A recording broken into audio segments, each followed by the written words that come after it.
Bonjour, on se retrouve pour cette séance 31 sur ce cours C# où nous allons passer à la suite maintenant qu'on a terminé un chapitre, un gros chapitre d'ailleurs sur les collections et qu'on a conclu avec les itérateurs.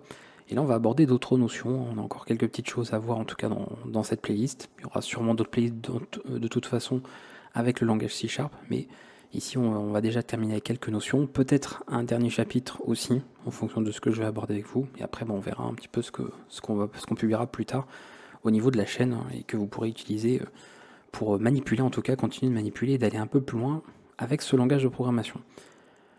Ici on va parler de programmation asynchrone puisque c'est en fait la manière dont nous n'avons pas programmé jusqu'à présent. Quand on écrit un de nos programmes, on a quelque chose qui se fait de manière séquentielle à l'exécution et on a tout qui s'exécute dans un seul endroit. On va parler finalement de fil d'exécution et le terme en programmation est thread. Donc le thread, un thread, c'est tout simplement un fil d'exécution. D'accord, vous voyez ça comme voilà, un endroit, plus ou moins, où on fait l'exécution de quelque chose. Donc ici, évidemment, si vous avez des traitements qui prennent un peu plus de temps, il faudra qu'une partie du traitement, donc je parle des instructions, se termine avant de passer à la suite de votre programme. Il va y avoir un petit peu cette logique-là qui va entrer en compte, et c'est ce qui se passe à chaque fois. Quand on va aborder la programmation asynchrone, tout l'intérêt, ça va être de pouvoir posséder finalement, définir de nouveaux fils d'exécution, donc avoir plus d'un seul thread, donc non plus que le thread principal, mais des fils d'exécution supplémentaires, et pouvoir alors effectuer des traitements en parallèle. D'accord, donc ça évitera comme ça d'avoir en fait une seule tâche à faire, à terminer avant de passer à la suivante. On peut vraiment paralléliser les différents traitements et différentes instructions. En plus de ça, ça ne bloquera pas le fil d'exécution principal. Et ça, c'est quelque chose que vous connaissez déjà bien, qu'on retrouve notamment dans les interfaces graphiques. Quand vous ouvrez une application graphique, c'est tout bête en fait ici. Je peux très bien donc faire certaines choses sur mon programme, mon logiciel, je peux passer dans les menus, je peux changer, faire des recherches, etc. Pour autant, ça ne va pas bloquer en fait le reste de l'application, ce qui serait d'ailleurs très embêtant. Donc cette application, même si vous avez l'impression que vous avez effectivement qu'un programme que vous avez offert une seule instance, en fait, nous avons plusieurs fils d'exécution au sein de ce même programme. Donc c'est tout l'intérêt un petit peu de ce qu'on a ici. La programmation asynchrone, ça va vraiment nous servir pour... Alors, il ne faut pas s'en servir systématiquement, c'est pas dès qu'on fait de la programmation, on fait forcément tout de manière asynchrone. Ce n'est pas comme ça qu'on fonctionne, mais plus pour des traitements intensifs. Par exemple, si vous avez des calculs assez complexes au niveau de votre processeur qui vont le solliciter pas mal, on va avoir recours de manière naturelle à la programmation asynchrone. Aussi, lorsqu'on va avoir beaucoup d'opérations d'entrée et de sortie, donc beaucoup d'opérations de lecture et d'écriture qui sont très coûteuses parce que ça se passe généralement sur un espace de stockage comme votre disque. Et dans ce cas-là, pareil, pour paralyser un petit peu tout ça, pour éviter d'avoir des scénarios bloquants, on va utiliser la programmation asynchrone pour essayer un petit peu de diluer tout ça et de gagner en réactivité, on va dire, et en performance aussi. On va regarder, on va écrire en tout cas un programme tout à fait classique, comme vous savez faire, vous l'avez appris en tout cas jusqu'à présent, et voir un petit peu comment ça se passe. Et ensuite, bien évidemment, on va passer aux nouveautés, on va transformer ça en programme asynchrone pour voir un petit peu comment ça, qu'est-ce qu'il y a comme différence, quels nouveaux mots-clés on va introduire, et de voir un peu quel changement ça amène après au niveau de l'exécution du programme. Alors ici, on va faire appel à un traitement qu'on va écrire après.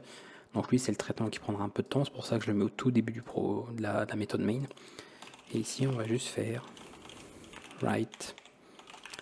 Quel est ton nom? Donc je demande une petite information.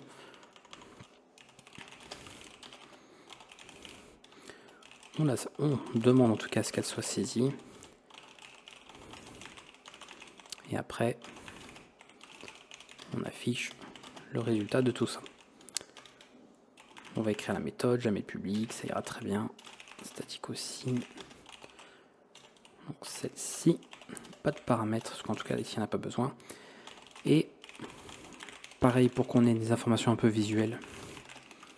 Je mets un petit texte, donc le traitement commence ici. Le traitement se termine ici. Et pour simuler quelque chose qui prend un peu de temps, parce que sinon il faudrait écrire un programme en conséquence, là on va faire quelque chose de très simple, utiliser une simple instruction pour interrompre un certain nombre de secondes. Ça part donc depuis la classe thread, la méthode sleep, et en nombre de millisecondes, donc on va mettre 3000 pour 3 secondes, on va donc mettre en pause le programme, et comme ici il n'y a qu'un seul thread, un seul fil d'exécution, c'est celui-ci qui va être interrompu pendant 3 secondes. Donc ça pourra simuler le fait que cette tâche, elle prendra légèrement plus de 3 secondes, en réalité pour s'exécuter et donc passer à la suite. Si on a compris le traitement séquentiel, c'est que ça va exécuter ça, donc ça va faire un saut vers cette méthode, exécuter l'ensemble de ces instructions, ensuite revenir à l'endroit où elle a été appelée, et seulement exécuter la suite une fois que celle-ci aura été terminée. Donc tant que cette tâche n'est pas terminée, de toute façon, on ne passera jamais à la suite de ce programme. C'est le traitement séquentiel qu'on connaît, qu'on a vu jusqu'à présent. On y va, on va exécuter tout ça, et on va voir un petit peu ce qui se passe, même s'il n'y a pas de grande surprise, vous avez un petit peu compris ce qu'on a ici. Alors je l'ai oublié de l'inclure, bon l'avertissement s'en fiche, c'est par rapport à l'usage ici. Donc ce n'est qu'un avertissement et ça ne concerne pas la vidéo ici. Threading, voilà. Et vous allez voir comme ça ce qui va se passer après à l'exécution. Début du traitement, d'accord, 3 secondes d'attente, fin du traitement, et seulement après, donc on me demande mon nom, je peux saisir l'information et c'est affiché. Je vais réexécuter le programme et pendant que je suis ici, je vais taper quelque chose. Donc je vais taper mon prénom tel quel et vous voyez que voilà, même si j'ai tapé en fait au clavier, c'est passé en mémoire tampon et il a fallu attendre la fin du traitement pour que la saisie ait été prise en compte. Parce qu'encore une fois, on n'avait pas encore demandé l'information dans tous les cas. Donc vous voyez que on a ici une opération qui est bloquante. On n'avait pas accès à la suite en fait du programme tant qu'on n'avait pas saisi l'information. Donc ça c'est vraiment à prendre en compte un petit peu. Et vous allez voir la différence après quand on passera à quelque chose pour le coup qui est non bloquant. Programme comme ce qu'on faisait finalement jusqu'à présent, d'accord, des plus classiques, exécution séquentielle, donc pas de surprise à ce niveau-là. Alors vous avez remarqué qu'on a fait ici appel, c'est nouveau, hein, on ne l'avait pas fait jusqu'à présent, à une classe thread. On pourrait, historiquement en tout cas, utiliser ce genre de classe pour définir manuellement, si on veut, des fils d'exécution, mais comprenez que et je pense que maintenant vous l'avez bien cerné, C# est un langage plus haut niveau que d'autres langages que vous avez peut-être déjà utilisé, en tout cas un langage qui est plus récent, plus moderne aussi. Donc on va très souvent utiliser des outils qui ont une bonne couche d'abstraction, qui vont nous faire travailler un petit peu plus haut niveau et vont finalement faciliter un petit peu l'usage de tout ça. Nous on va utiliser certains outils pour faire nos traitements. On va pas en fait s'occuper de dire là on veut créer un fil d'exécution pour ci, pour ça. On va pas se prendre la tête avec ça. Et c'est ensuite au niveau du langage que ça va faire le nécessaire pour créer les fils d'exécution nécessaires pour se charger bien évidemment des ressources, parce qu'on ne s'occupe jamais de ça en C# et on n'a pas de problème pour tout ça. On va transformer le programme. Vous allez voir que ça va être simple puisque cette partie ne va pas changer finalement, on va laisser telle quelle, mais on va juste changer celle-ci, cette méthode, et on va en faire une méthode asynchrone. Pour transformer une méthode en méthode asynchrone, il y a deux règles en C# en tout cas. La première, c'est d'utiliser le mot-clé async, parce que c'est ça qui différencie pour ensuite pour la compilation d'une méthode on va dire classique. Donc il faut bien faire attention à ça. Et à partir de là, dès que vous avez une méthode qui va être déclarée asynchrone, définie comme asynchrone, il faut forcément avoir le mot qui fonctionne avec, qui est await. Sinon, en fait, on sera dans l'attente de rien, on va attendre dans le vide, et si on attend dans le vide, cette tâche ne risque pas de se terminer. Donc il faut à un moment donné qu'il y ait un élément pour indiquer que on attend qu'une opération se termine, et après c'est bon, le traitement asynchrone a été fait, mais sans pour autant bloquer, encore une fois, le fil d'exécution principal. Donc ça, voyez-le comme le fil d'exécution principal, et il va y avoir un autre fil d'exécution qui va éventuellement être créé pour pouvoir exécuter ce traitement-là en parallèle de ce qu'il y a ici. Donc quand je parle de ce qu'il y a ici, en réalité c'est ça en fait. C'est le fait de demander la saisie, de prendre cette saisie en compte et ensuite d'afficher le résultat. Donc on verra un petit peu tout ça. Donc ce qu'on va faire, alors pas extrait parce que ça ne marcherait pas avec ça, donc on va falloir qu'on change quelques outils. Déjà, on va ajouter ceci. Threading. Et nous allons travailler avec ici des tâches. Donc au niveau de C#, et c'est ce qui finalement est le plus, on va dire, recommandé au niveau du langage, c'est que nous allons faire de la programmation asynchrone basée sur les tâches. On va considérer que chaque chose est une tâche à exécuter, et donc on ne va pas se charger encore une fois de parler de thread, de parler de fil d'exécution. Vous voyez là on est plus bas niveau en fait quand on parle de ça. Là on monte quelques crans dessus, on passe par des couches d'abstraction, et en fait on considère simplement qu'on a des tâches à exécuter. Point. Et on s'embête pas plus que ça. Donc on va travailler directement avec celle-ci. Par la suite, on fera un autre code, mais là on va déjà voir un petit peu avec ce qu'on a là. Donc cette partie, on n'utilise pas thread, parce qu'on, comme je vous l'ai dit, on est sur du bas niveau, donc on va pas faire en fait un délai avec ça. On va faire un délai avec task, et cette fois-ci la méthode delay. Donc pareil, 3000. Donc on a une classe, un task, alors vous avez l'équivalent en générique qui peut être utilisé. Et je vous disais qu'il fallait utiliser le mot-clé await, très important, donc c'est ça qui va être fait. Vous le placez devant l'instruction en question.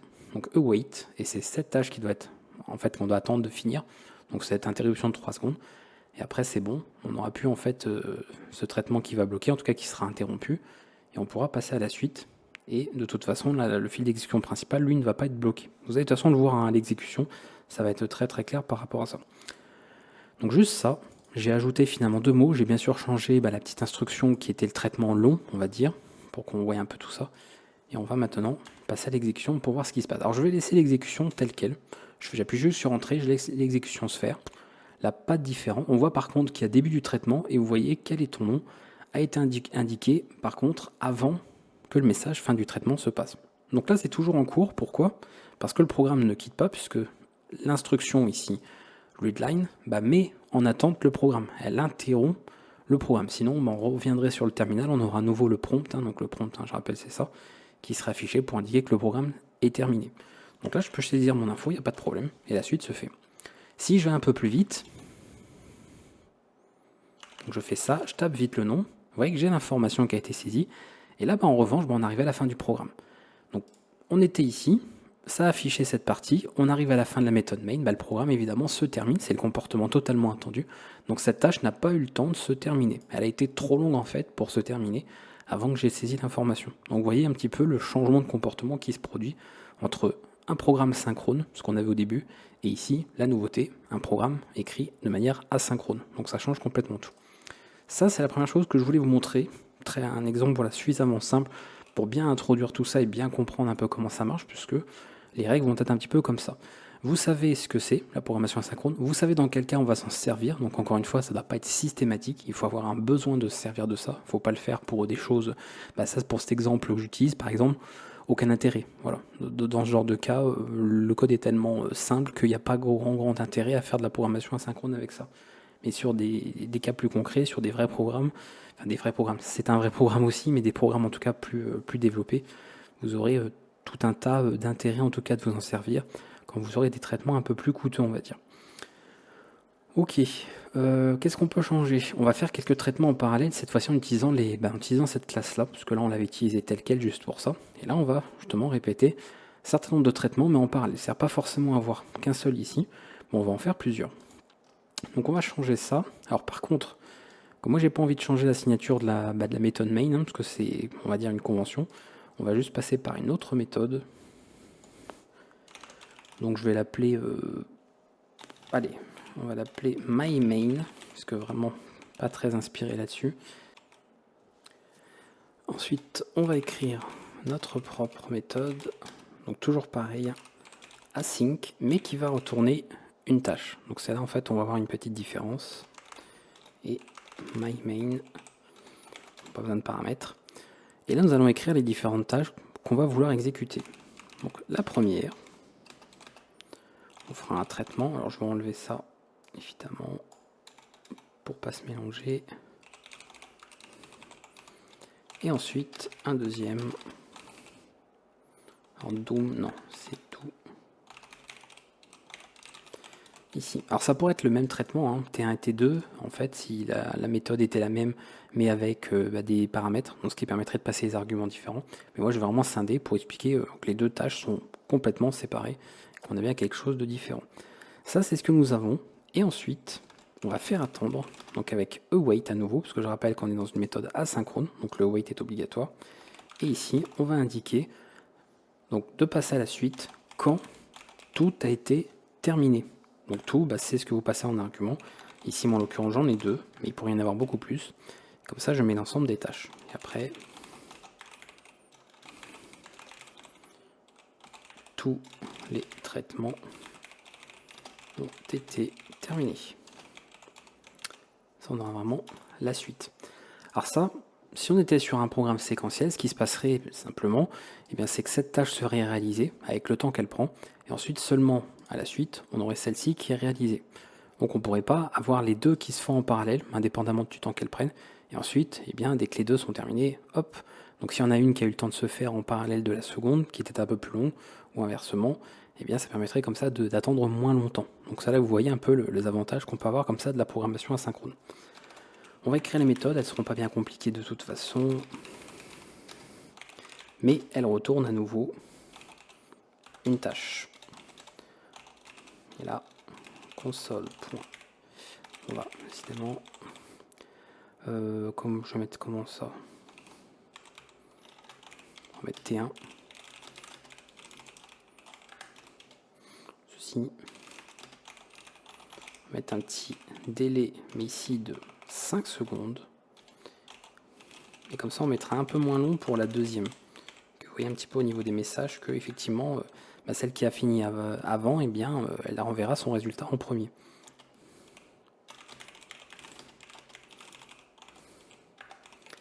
Voilà, un petit copier-coller. Attention, répétez pas ça chez vous. Et ensuite, do another task. Donc là, c'est T2. Vous voyez, en plus, ouais, je fais une bêtise. C'était toujours T2, T1 ici. Tâche 1, tâche 2. Mais celle-là qui prend moins de temps que la première.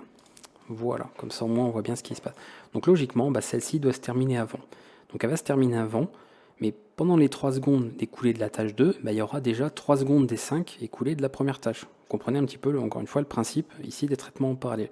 Là où sur un traitement séquentiel, au lieu que tout finalement s'ensemble des deux tâches prennent 5 secondes, donc le traitement finalement le temps de la tâche la plus longue, et bien sûr un traitement séquentiel, on aurait eu 8 secondes, parce qu'il faut faire les 5 secondes de celle-ci, les 3 secondes de celle-ci. Alors évidemment aussi toutes les millisecondes qu'il faut cumuler le temps de faire les différents appels ou autres, mais ça on ne les compte pas. Donc ça prendrait plus de temps de tout réaliser là où on peut répéter ces traitements en parallèle. Et encore une fois, vous l'avez bien vu, on ne s'occupe pas de savoir quel fil d'exécution est créé, où, comment, combien. Tout est géré directement par le langage. Nous, on est vraiment à plus haut niveau. On dit juste qu'on a 2 tâches à faire, elles doivent être faites en parallèle. Quand ces 2 sont terminées, on passe à la suite du programme. Et c'est tout. C'est tout ce dont on a à penser. Et le langage fait le reste. On est bon, quasiment bon en tout cas, parce que là on a un cas un peu particulier ici. Il faut faire aussi en sorte que là ça attende, parce que je ne peux pas mettre un await ici, sinon il faudrait passer cette méthode en asynchrone, ce que je veux pas. Donc là on va utiliser une méthode wait qui va permettre de faire attendre. Donc c'est ce qu'on peut utiliser pour une méthode asynchrone, puisque c'est ce qu'elle renvoie. Elle va renvoyer en fait une tâche. Donc on peut faire ça. Donc on attend que cette tâche soit faite. Donc en fait c'est une tâche qui en contient plusieurs, et celle-ci va exécuter les différentes tâches qu'il y a ici. Et donc le traitement va se faire tel quel. Et vous voyez en tout cas à l'exécution ce que ça nous donne. Donc T1 commence sa tâche, T2 commence sa tâche, T2 a terminé puisque c'était que 3 secondes. Ensuite T1 qui lui a pris un peu plus de temps. Et à la fin on nous indique bien que tous les traitements ont été terminés. Voilà, comme ça vous avez un petit rendu visuel du résultat. Et vous pourrez très facilement vous en servir pour adapter et tester sur d'autres exemples pour voir un peu comment tout cela se comporte. Donc j'espère que c'est suffisamment clair. Vous avez bien compris un petit peu le principe de tous ces différents termes qu'on peut retrouver et différentes méthodes en tout cas qu'on a vues aussi. Donc là, principalement, ce qui va servir, le delay peut toujours être utile, surtout quand on veut tester certaines choses. Le when all, si on veut attendre au moins qu'une seule des tâches soit terminée, on aurait pu utiliser when any. Et dans ce cas-là, c'est au moins une. Voilà, il faut qu'il y ait au moins une des tâches qui ait terminé son travail. Et on peut passer à la suite. Donc là, le message, du coup, il n'est pas vrai, parce que tous les traitements ont été terminés. Non, c'est pas vrai, il a fallu que je change le message. Mais vous voyez, T2 a fini en premier. On n'a pas attendu que T1 termine son traitement, parce que de toute façon, c'est pas ce qu'on attendait. Donc vraiment, when any, très pratique aussi par rapport à ça. Au moins, vous avez un petit peu l'ensemble de ce que nous avons vu. Donc vous l'avez compris, notre méthode asynchrone, elle doit retourner une tâche, très important. Évidemment, ici, elle est marquée asynchrone, donc elle a à un moment donné une instruction qui est précédée de await. C'est un mot-clé aussi qui a vraiment son importance ici, parce que sinon, on attendrait dans le vide et on risque pas d'avoir un programme qui se termine. Donc ce serait pas vraiment, on va dire, génial. Je pense qu'on peut... Est-ce que je peux changer, vous montrer autre chose? On aurait pu faire sur la même méthode. Mais bon, maintenant, vous avez compris, c'est juste changer les paramètres, donc il n'y a pas de surprise. Par contre, ce qui aurait pu être écrit ici, parce qu'on n'a pas vu forcément cette méthode, je ne vois pas quel exemple je pourrais montrer de plus parlant, c'est de passer par task.run. Et cette méthode ensuite, d'utiliser un petit peu toutes les notations qu'on a pu voir précédemment, et après de renvoyer vers doSomeTask. Là vous comprenez que ça n'a pas beaucoup d'intérêt, cette notation, mais effectivement on aurait pu faire ça comme ça aussi, en passant par la méthode run, pour pouvoir exécuter une tâche. Parce qu'il y a quelques méthodes, je vous laisserai éventuellement aller voir les autres méthodes qui pourraient vous intéresser, mais je trouve que déjà, avec ce que je vous ai montré là, on a largement ce qu'il faut, et là de toute façon ça s'y prêtait pas vraiment ce genre d'instruction, on peut l'écrire comme ça dans d'autres cas. Bon, ici, j'ai l'impression plus qu'on rajoute de la difficulté de lecture qu'autre chose. Donc, c'était beaucoup plus explicite avec la notation précédente. Mais sachez qu'on peut passer par cette méthode run qui existe également au niveau des tâches en C#. Comme ça, on peut travailler avec différents cas. Alors si, par contre, ce qu'on peut faire, puisqu'on n'a pas travaillé avec les tâches de manière générique, ça pourrait être un peu plus sympa. Donc ce qu'on peut faire, on va juste enlever ça. Je vais juste adapter, hein, vraiment pas compliqué. On va adapter la méthode. On va quelque chose d'un petit peu plus complet. Do task, ici, comme ça. On va lui donner un nom, T1, effectivement, on aura l'information. On va lui dire, bon, la première, elle prend toujours 5000, ça ne change pas, millisecondes. Et si on va lui passer T2, et on va mettre 2000, alors, ça sera vraiment plus court cette fois-ci. On attend toujours les deux. Par contre, tous les traitements étaient terminés. On a do task qui va renvoyer une tâche sur chaîne. Donc on va travailler sous forme de chaîne ici. Donc on aura une petite conversion à faire. Donc là, task name. Et ensuite, un petit délai.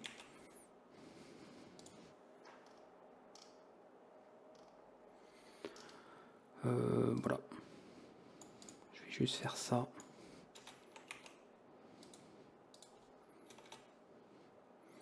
Task.delay, delay. Et à la rigueur ici,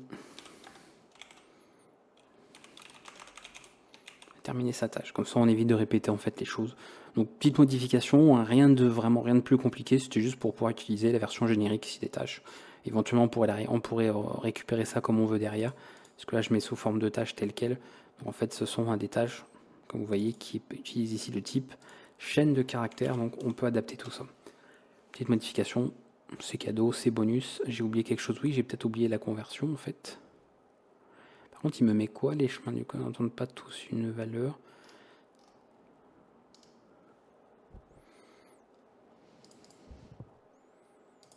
Bah là, si, en l'occurrence, il récupère tout. On va passer au niveau du type, évidemment, qu'il faut adapter, en mettre des var, comme ça on s'embête pas. Et ensuite, ce qu'on veut récupérer, c'est le résultat. Voilà, toujours avec await, encore une fois, méthode asynchrone. Il ne faut pas changer à ce niveau-là. Et pareil, hein, si on peut utiliser le NI justement, comme ça on aura quelque chose de différent. Ça peut être pas mal. Comme ça ici, au lieu d'afficher ça, on va afficher result. Comme ça on verra un petit peu ce qu'on récupère en fait comme résultat à la fin. Ça vous verrez au niveau de la table. Donc du coup ça fait quelques modifications hein, finalement par rapport à ce que je voulais faire. Donc je résume. Nous avons les deux tâches ici, mais on passe par la même méthode. C'est juste qu'il y a effectivement des arguments qui diffèrent. Et ensuite, on va récupérer comme résultat eh bien, le retour finalement de ce qu'on attend. Et ce qu'on attend, c'est ce qui va être envoyé par la tâche à réaliser. Mais en prenant la première, donc celle qui sera le plus rapide, excusez-moi, hop, et qui nous renverra en fait l'information que l'on va afficher. On va faire ça, et on aura tout ce qu'il nous faut. Et il y a encore quelque chose que j'ai oublié.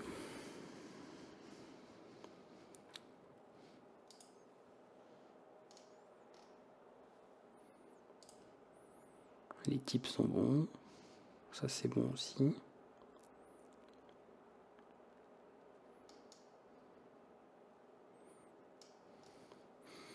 Alors après, ce que je vais faire, par contre, c'est remettre là-dedans. Parce que ça, finalement, plus besoin. Donc T1, T2, on fait les deux tâches. Ensuite, le résultat. On attend un résultat, en tout cas, de l'une des deux. Et on l'affiche. Ici, on a bien en asynchrone. C'est bien une chaîne de caractères qu'on passe ici. Ah oui, j'ai pas renvoyé le... Oui, on va virer ça. Si je ne renvoie pas l'information, on va renvoyer... comment on peut appeler ça? On va envoyer le nom de la tâche, hein, tout simplement. Comme ça, je peux faire ça. Voilà. Ah, fini en première, parce que c'est une tâche. Allez, on sera même content. Ok, alors ça c'est un peu plus complet aussi au niveau des exemples. Désolé, mais hop, on va faire quelque chose quand même plus sympa. Séquence d'échappement non reconnue. Oh, bah, je mets des caractères aussi. Je le cherche, hein.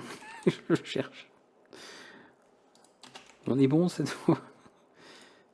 J'aime bien compliquer les choses, je mets des caractères qu'il faut pas, alors je pourrais doubler les anti-slash. Je peux seulement utiliser une méthode async. Ah, mais j'ai changé encore. Bon, ah bah oui, bah oui, bah oui. En fait, j'ai des bêtises. On remet. Et ça n'a pas changé, ça. J'ai dit, moi, je veux pas changer le main. Async. Le main principal, j'ai pas envie de le changer, donc je laisse tel quel. Ok. Cette fois, c'est bon. Normalement, c'est ok. Toujours pas un opérand de type void.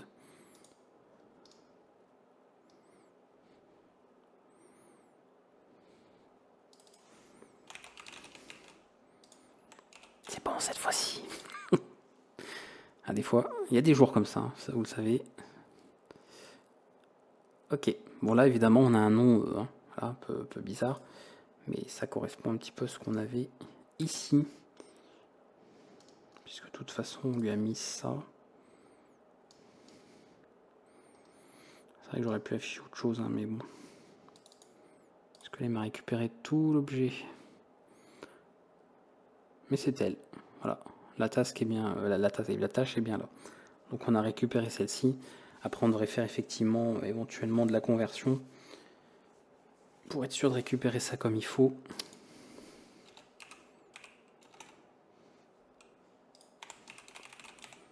Et quoique, il y a même des chances que là déjà il me récupère un nom bizarre. Est-ce qu'il nous le récupère tel quel? Ouais non, il le récupère comme là. Hein. Il faudrait que je mette éventuellement autre chose, mais bon, vous avez compris un petit peu le principe.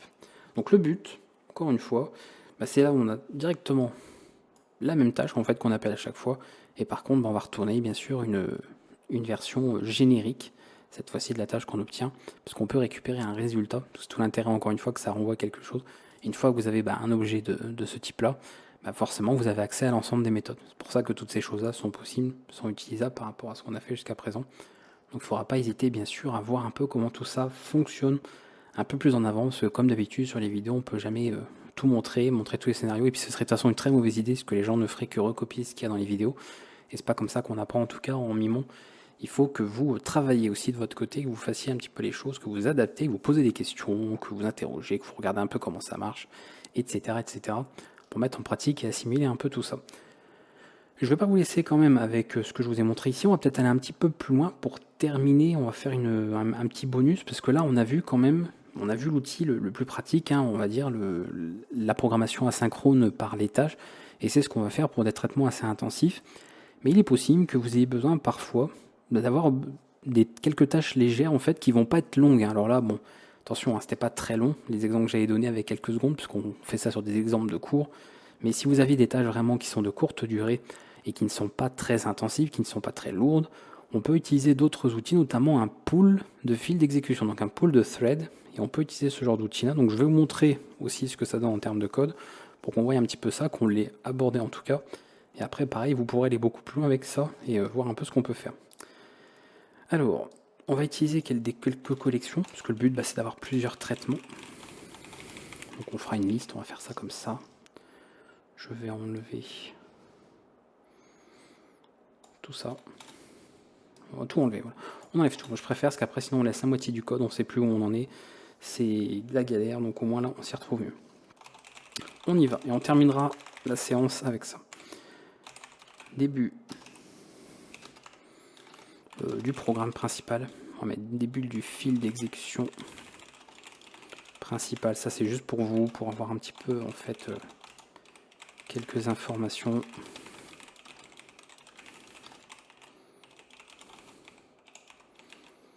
Il manque le et. Voilà. Et ensuite, on va faire les différentes choses. Il nous faut une liste. Donc, admettons, d'accord, on veut faire un traitement sur des images, traitement par l'eau. Donc ça, les logiciels, par exemple, de traitement d'images, d'édition, Photoshop, Krita, tous les Affinity, pareil, tous ces logiciels-là peuvent avoir besoin de faire certains traitements par l'eau quand on va appliquer des filtres sur plusieurs images en même temps. Et on peut, évidemment, vouloir paralléliser ça, parce qu'on va avoir des traitements qui vont être ici léger, d'accord, de courte durée, mais on va le faire forcément sur plein d'éléments. Donc ça va très bien se prêter en fait à travailler avec un pool de thread par rapport à ça. Alors ici attention, nom d'image img1, Non, pas des vraies images, c'est juste pour faire genre JPEG. Et voilà, nous aurions donc une liste d'images ici récupérée. Et on va faire une boucle.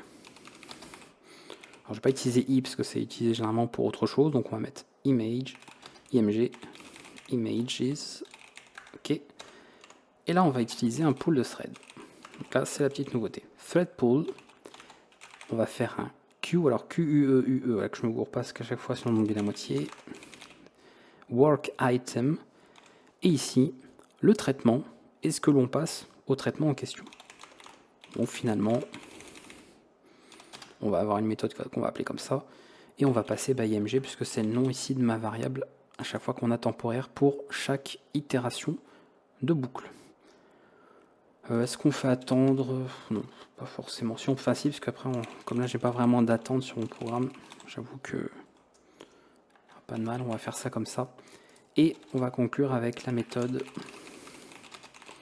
qui va simuler, bien évidemment, le traitement d'image et qui va récupérer l'état de celui-ci.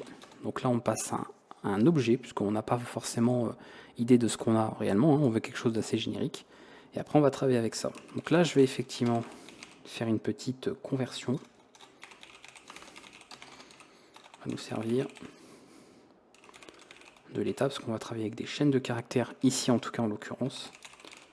Et après, on va mettre traitement de image name en cours. Voilà. Ça, je récupère pour après. On va mettre une petite pause. Donc là, j'utilise solid.sleep parce qu'on n'a pas de, comme vous voyez, de méthode asynchrone, dans ce cas précis en tout cas. Alors, on pourrait cumuler, hein, on peut mélanger. Hein.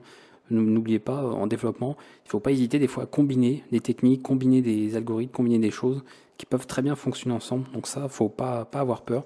Moi, bien sûr, sur les vidéos, pour pas trop alourdir le code, pas trop vous embrouiller, je vois chaque chose étape par étape. Mais il ne faut pas hésiter à combiner certaines choses si vous trouvez que ça s'y prête bien par rapport au scénario dans le contexte dans lequel vous êtes. Petite pause de 2 secondes. Traitement de terminé. Petit point d'exclamation, parce qu'on aime bien mettre des points d'exclamation pour dire qu'on a fini quelque chose. C'est super, c'est génial. Et c'est tout. On va conclure avec ça et l'exécution de ce code. Donc assez classique, sauf si j'ai fait une bêtise. Enfin, QEUE.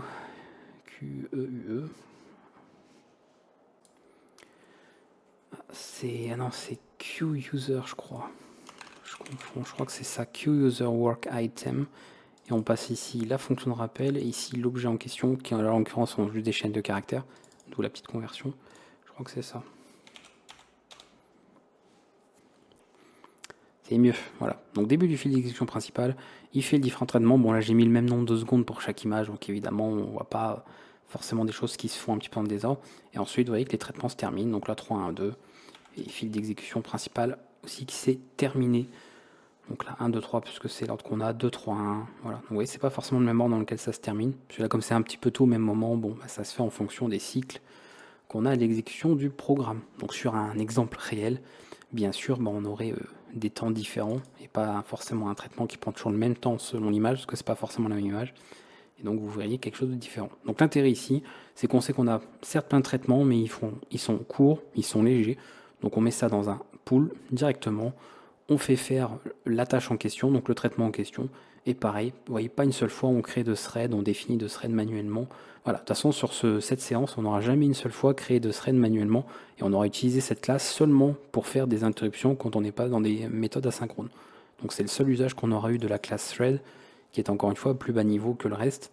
Donc on s'en sert exclusivement pour ça, et c'est tout ce qu'on verra en tout cas dans ce cours concernant cette classe-là, et ça ira très bien pour tout. Alors je suis désolé un petit peu hein, si ça a été un peu pour certains exemples pas toujours pratique, parce que revenir sur du code tout ça, mais j'essaye à chaque fois d'essayer de le faire le plus clair quand même pour que ce soit pas trop confus, parce qu'on aborde quand même beaucoup de choses, beaucoup de classes, beaucoup de code, beaucoup de manières d'écrire les choses, et je veux jamais faire des exemples non plus trop compliqués pour que ça en fait rendre que ça complexifie finalement des concepts qui en eux-mêmes ne sont pas si complexes que ça. Il faut bien comprendre comment tout ça marche et les mettre en pratique de toute façon. Il n'y a que vraiment comme ça qu'on voit l'utilité qu'ils ont et qu'on voit ce qu'ils apportent réellement au niveau des développements et au niveau du code qu'on écrit.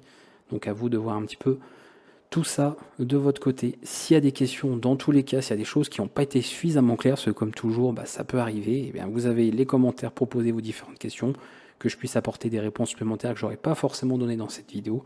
Et pour les autres, eh bien, on se retrouvera, comme d'habitude, pour la suite avec d'autres petits concepts. On va parler encore un peu de réseau. Et de toute façon, on est loin d'avoir fait le tour de ce langage. Donc on va se retrouver très très bientôt. Ciao!